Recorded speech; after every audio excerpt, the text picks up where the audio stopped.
Magical tree and golden egg. एक गांव में रहीम नाम का एक व्यक्ति रहता था जो पेड़ के नीचे अंडे बेचने का काम करता था। जब भी समय रहता वो हर रोज पेड़ को पानी डाला करता था। उसी गांव में सेठ चमनलाल भी रहता था जो कि बहुत धनवान था। एक दिन जब रहीम ने अपने अंडे का ठेला लगाकर पेड़ के नीचे अंडे बेच रहा था, तभी सेठ का आवारा लड़का अपनी कार से ठेले को टक्कर मारते हुए निकल जाता है। बेचारे रहीम के सारे अंडे नीचे गिर जाते हैं। हे परमेश्वर, सारा सामान गिरा दिया और रुका भी नहीं, अब मैं क्या करूं?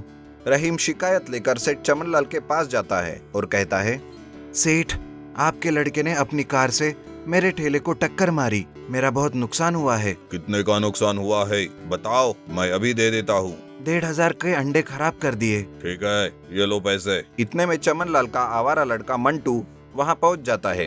वो कहता है, अरे पिताजी, ये आप क्या कर रहे हो? जरा सी बात पर क्या पैसे दे रहे हो?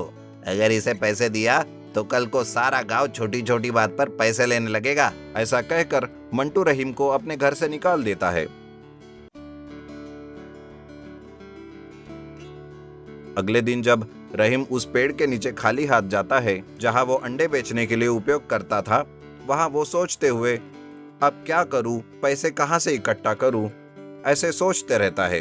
तभी उसे एक आवाज सुनाई देती है, रहीम, रहीम, ओ बेटा रहीम। कौन है? कौन है? पीछे देखो बेटा। जब रहीम पलट कर देखता है तब उसे वो जादुई पेड़ बोलते हुए दिखता है। जादुई पेड़ कहता है, क्या बात है बेटा, बहुत परेशान हो? उस कमीने मंटू ने मेरा नुकसान कर दिया और पैसे भी नहीं दिए। अब मैं क्या करूं? अब मेरे पास एक भी अंडा खरीद कर बेचने के पैसे नहीं है। चिंता मत करो, ये लो, ये सोने का अंडा है, ये सभी अंडे ले लो, इसे बेच दो और अपनी पत्नी के साथ खुशी से रहो। नहीं, मुझे सारे अंडे नहीं चाहिए, एक अंडा काफी है जो बेचकर मैं अपना व्यापार फिर से शुरू कर सकता हूँ। उसके शब्दों को सुनकर जादुई पेड़ बहुत खुश हो जाता है और रहीम को एक अद्भुत इच्छा दे देता है। जादुई पेड़ कहता है, यह अपने आप बड़ा हो जाता है, इससे असली अंडे निकलेंगे, इसे बेच और अपने परिवार के साथ खुश रहो। लेकिन तुम मुझे ये इच्छा क्यों दे रहे हो? मैंने क्या किया? जादुई पेड़ बताता है और कहता है, इस गांव में बहुत सारे ग्रामीण हैं, लेकिन उनमें से कोई भी तुम्हारे अलावा पानी नहीं डालता, इसलिए मैं तुम्हें ये इच्छा दे रहा हूँ। रहीम उस पेड़ को नमन करके घर आ जाता है।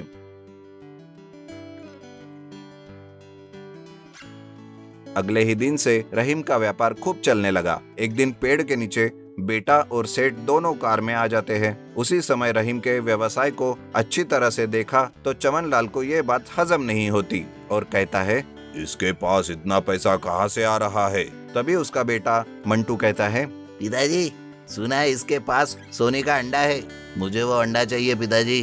अच्छा, ऐसा है तो तुम्हें वो अंडा जरूर दिलाऊंगा, अभी चलो मेरे साथ।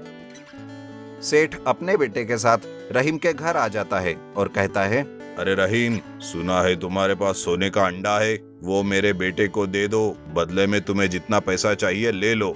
नहीं सेठ, मुझे कुछ नहीं चाहिए, ना ही कुछ देना है। तब सेठ की बात ना मानने पर मंटू बंदूक दिखाकर अंडा छीन लेता है। तभी सोने का अंडा उस आवारा आदमी के हाथ में आते ही बड़ा होने लगता है। मंटू डरते हुए अंडे के नीचे दब जाता है। पिताजी, ये क्या हो रहा है? पिताजी बचाओ। ऐसा होते देखकर चमनलाल कहता है, हमें माफ कर दो रहीम, हमें नहीं चाहिए तुम्हारा अंडा, हमें छोड़ दो, अब से हम किसी को परेशान नहीं करेंगे।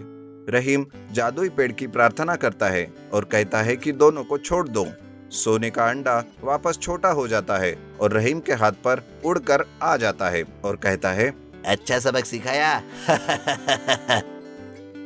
अगले दिन से रहीम अपने काम में लग जाता है और खुशी खुशी अपना जीवन गुजारता है। सेठ और बेटा दोनों कभी भी किसी के साथ चेहरा साझा करने के लिए उपयोग नहीं करता। सीख दोस्तों, ज्यादा लालच की वजह से कैसे साहूकार और उसका घमंडी बेटा मुसीबत में पड़ गए। इसलिए जो जितना है हमारे पास उतने में ही खुश रहना चाहिए, वरना लेने के देने पड़ सकते हैं। अच्छी लगी ना कहानी? तो जल्दी से हमारी इस वीडियो को लाइक करें और शेयर करें, और ऐसी और कहानियां देखने के लिए हमारे चैनल को जल्दी से सब्सक्राइब करें। अंडरग्राउंड गोल्डन गोट। रामापुर नाम के गांव में राजेंद्र नाम का एक व्यक्ति रहता था। उसके बेटे का नाम चंदन और बहू का नाम शीला था। राजेंद्र के पास एक बकरी रहती थी। उसकी देखभाल वो बहुत अच्छे से करता था। उस बकरी के लिए जगह जगह से पत्ते लाकर उसको खिलाते रहता था। बकरी चारा खाते हुए देखकर वो बहुत खुश हो जाता था। ससुर जी, इस बकरी को आप अपने बेटे से भी ज्यादा चाहते हो ना? कोई भी बकरी पालकर उसको काट कर खाते हैं, लेकिन आप तो इसे बहुत चाहत से पालतू जानवर की तरह देखते हो। हाँ बेटा, मुझे यह बकरी बहुत पसंद है और मुझे जानवर बहुत अच्छे लगते हैं। ठीक है ससुर जी, आप खुशी खुशी इसे पालिए। अरे शीला, कॉफी लाकर दो ना। और पापा, क्या आप हमेशा इस बकरी के साथ ही बैठे रहते हो? आप मुझे भूल गए हो? बेटा, तुम्हारे साथ मुझे क्या काम है? मुझे इस बकरी के साथ रहना बहुत अच्छा लगता है। किसी एक दिन बकरी को काट कर खा जाऊंगा मैं। अभी बस चुप हो जाओ बेटा, दोबारा ऐसी बातें कभी मत करना। यह बकरी मुझे बहुत पसंद है। इस तरह थोड़े दिन गुजरने के बाद एक दिन राजेंद्र की बकरी दिखाई नहीं देती। इससे राजेंद्र बहुत दुखी हो जाता है।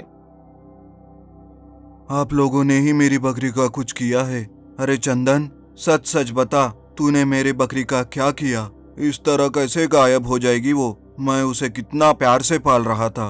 बकरी को हो ना हो तुम लोगों ने ही खत्म किया है, नालायकों। ये आप क्या कह रहे हो पापा? हम लोग तुम्हारी बकरी को क्यों मारेंगे?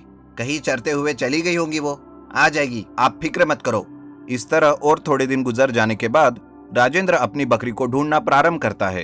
हर किसी को पूछने पर भी कोई उसे बताता नहीं कि वो कहाँ चली गई। इसलिए वो जंगल में जाकर उसे ढूंढना चाहता है, लेकिन उसे वहां एक साधु महर्षि दिखाई देते हैं। स्वामी जी, क्या आपने मेरी बकरी को यहाँ आते हुए देखा है? नहीं नहीं बेटा, तुम बकरी को इस जंगल में कहाँ ढूंढोगे? वह अपने आप ही घर पहुंच जाएगी। नहीं स्वामी जी, बहुत दिन हो गए हैं मेरी बकरी दिखाई नहीं दे रही। वो कहाँ गई मुझे समझ नहीं आ रहा। ठीक है, बकरी तो है, जाने दो। तुम दूसरी बकरी को तो पाल सकते हो ना। ये आप क्या बात कर रहे हो स्वामी जी? वह केवल बकरी नहीं, मेरे प्राणों से बढ़कर थी। अति अद्भुत। जानवरों के प्रति इतना प्रेम करने वाला मैं तुम्हें ही देख रहा हूं। मेरा अनुमान है कि इस जंगल में एक मायावी गुफा है। कहीं तुम्हारी बकरी वहां तो नहीं चली गई? उस मायावी गुफा में कोई भी जाएगा तो सोने का पुतला बन जाएगा। तुम जाकर उसे वहां ढूंढो बेटा।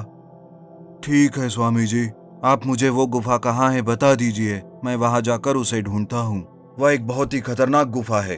वो भूमि के अंदर है। जो कोई भी उस गुफा में जाएगा सोने का पुतला बन जाएगा। गुफा में प्रवेश करने के बाद एक चीख सुनाई देती है।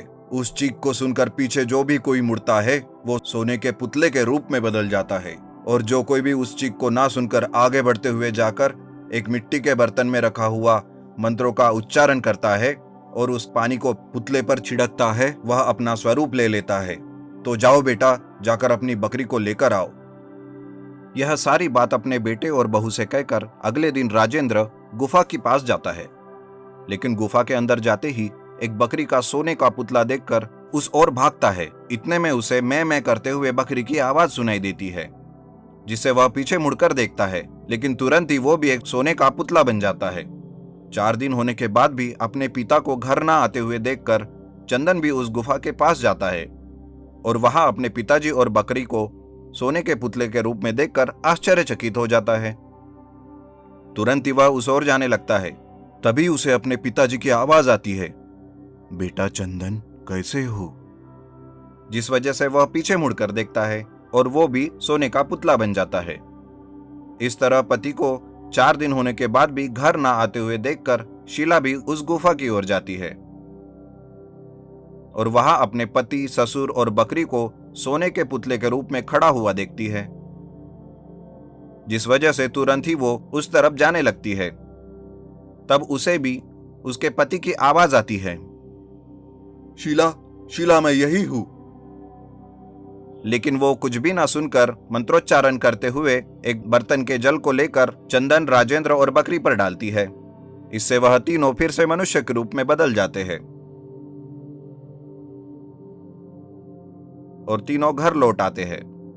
उस गांव में एक बूढ़ा आदमी चंदन से पूछता है, अरे बेटा, मुझे एक संदेह है। जब तुम और तुम्हारे पिताजी पुतले बन गए थे और तुम लोग चीख सुनते ही पीछे मुड़कर देखे हो, तो फिर तुम्हारी पत्नी शीला उस चीख को ना सुनकर कैसे बच गई? बात ऐसी है, हमारे शीला को सुना ही नहीं देता। वह बहरी है, इस कारण उसने चीख को नहीं सुना और उसने हमें बचा लिया। अच्छी लगी ना कहानी? तो जल्दी से हमारी इस वीडियो को लाइक करें और शेयर करें और ऐसी और कहानियाँ देखने के लिए हमारे चैनल को जल्दी से सब्सक्राइब करें।